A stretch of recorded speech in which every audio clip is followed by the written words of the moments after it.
Former Eagles wide receiver, a guy who was noted for his hands. Guy could catch the ball with the best of them. We'll talk to him about this Eagles wide receiving core as former Eagle wideout. Jason Avant joins us now on the Boardwalk Honda Hotline here on 97.3 ESPN. Jay, what's going on, man? I'm doing awesome. How you doing there today? I'm doing well. It's good to have you back. And, No problem. I was thinking about you because of all the receiving issues that are going on. And I said, man, who can I talk to about wide receivers? And, the difficulty they're having to find some guys. They go out and get Jordan Matthews. But overall, what do you think of this group of wide receivers that Carson Wentz is going to have when he comes back on Sunday? Well, you always know a couple of things. Like, they're definitely capable. If they weren't capable, they wouldn't be in the NFL. So they're definitely capable receivers. Now, receivers are always going to be secondary or third when it comes to the offensive line and people blocking for them. So sometimes it's not always the receivers. It can be if the offensive line isn't playing well, it don't matter how great the receiver is. If the quarterback doesn't have time to throw it, it doesn't matter.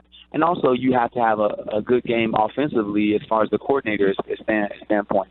And that's one thing that I think that that Doug is struggling with is because he doesn't have a guy he can just line up and run a slant or come back or stop or in, and he get open. So you see him pressing and trying to create concepts and rub routes and all types of things like that in order to get these guys open. So they're capable, but they just need some polishing, and hopefully Jordan Matthews and moving Agholor around, getting him down the field more can help the team out a bunch more. I wanted to ask you about Agholor because he's a guy that started his career outside and struggled, and then last year they moved him inside, and he really excelled. Do you think he's a guy that is better suited for the slot, or do you not think it's going to be an issue with him moving to the outside, that he has enough talent regardless of he's inside or outside? Well, he definitely has enough talent. So because he's faster than most anyway, inside or outside. He's great after the catch, and he's been catching the ball consistently. So I think it was just a confidence thing, being from California, coming to Philadelphia, learning how to deal with the different type of people, different type of fans, all those things the first couple of years, being criticized. You don't deal with that when you're in California, or he's from Tampa, but playing out in USC. So I think that contributed to some things, but also him moving to the inside was great because it gave him his confidence back. He was playing against lesser players. And it's also a different catch on the inside. It's a shorter throw. You're usually right in the middle of the field. It's the same angles all the time. Outside is going to be a bunch of different angles that you're catching the ball from. So I think that he can do it. I think it actually be maybe more advantageous for the team if he goes back outside, because I don't think that Jordan Matthews will get open the same way as Nelson outside.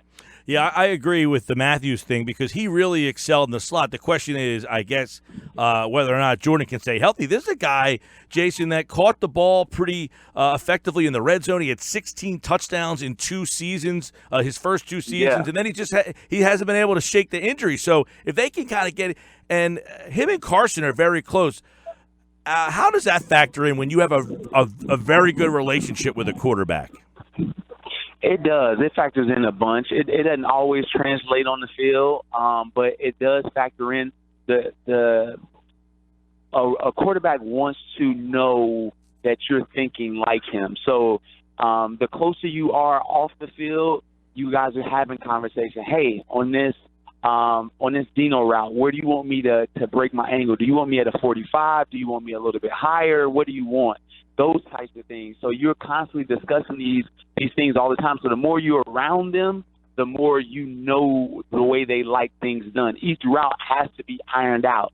The 200 routes that you have in your game plan, all of them have to be ironed out before you play a game. And so if you like a person, you're going to have more opportunities to do that. So, yes, that is a higher chance that they will be able to play together and have some chemistry on the field. We're talking with former Eagles wideout Jason Avant here. We'll fill you in on what Jason's doing in the area here in just a minute. But how long does it take a wide receiver, to learn the offense? I mean, do you think that Jordan, now he played here last training camp. Do you just it's like riding a bike, you remember the plays and you're right back ready to go. Do you think he will be able to contribute right away?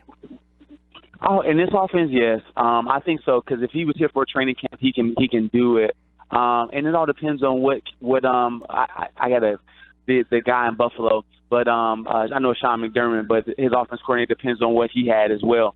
But I think he definitely can pick this offense up really, really fast. And they're only going to give him so much. Like, they're going to put him in packages. They're not going to allow him to play a whole game. It would be unwise of them just because he hadn't played football in a while. So his body has to catch up to speed, has to go through a whole bunch of shock, a bunch of things that are going to happen because you think you're training when you're away from the game. You're not training like NFL training. So that's a whole different subject. But he's going to put him in sparingly in packages. But I believe in 2 weeks or so he should be fully acclimated. You're right, because he got cut back on August 1st from the Patriots because he had severe hamstring issues and hasn't done no preseason, nothing. So he's been just kind of working out on his own, and now they're going to throw him out there. Now, let me get your opinion on, would you have been calling guys like Dez Bryant or would you have kicked the tires on Josh Gordon if you were the Eagles?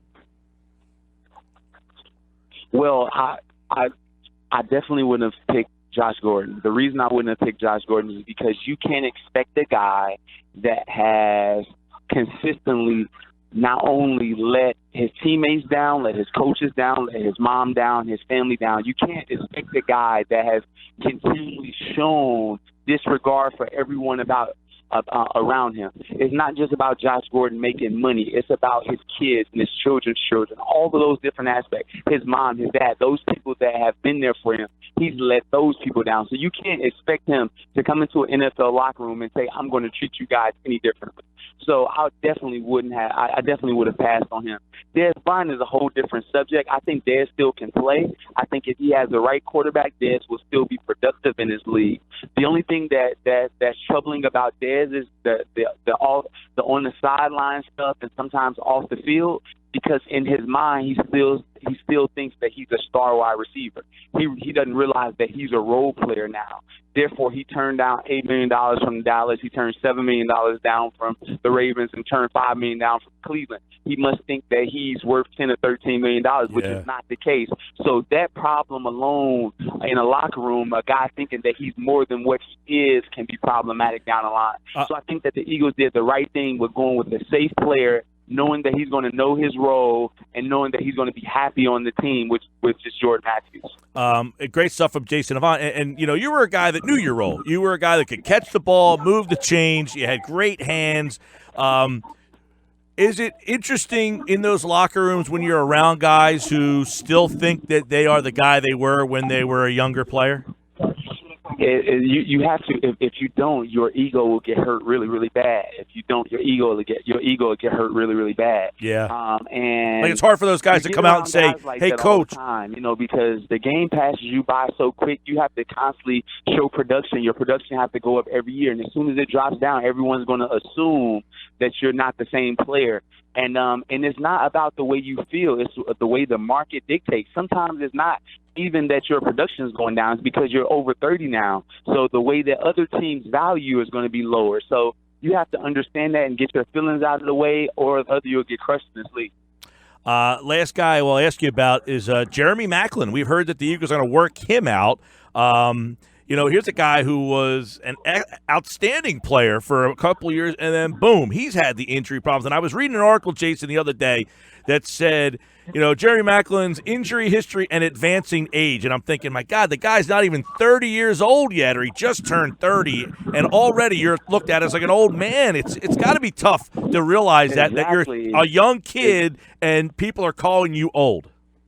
And it's not tough from life perspective. We just understand this from, the football perspective. A 30-year-old in this league is really, really tough. But especially after 2010 collective bargaining agreement where the insurance is higher for 30-year-old players, we understand that it's 40% less 30-year-old players after 2010 than it was in 2009. So it's designed that way to get 30-year-old players out of the league. Wow. So every NFL team wants to get rid of that guy as quick as they can. You mentioned 30 in life. We know you're in the area still doing the stuff with the trampoline park. Our listeners are in that Deptford region, so tell them how they can find what you're doing now. Oh, yeah. So I own a trampoline park in Deptford, New Jersey called Launch Trampoline Park. We do Ninja Warrior, rock climbing, birthday parties, create your own pizza, laser tag, arcades, everything, corporate events. We do a bunch of stuff. I'm there all the time. If anybody want to come out and check it out, it's pretty cool.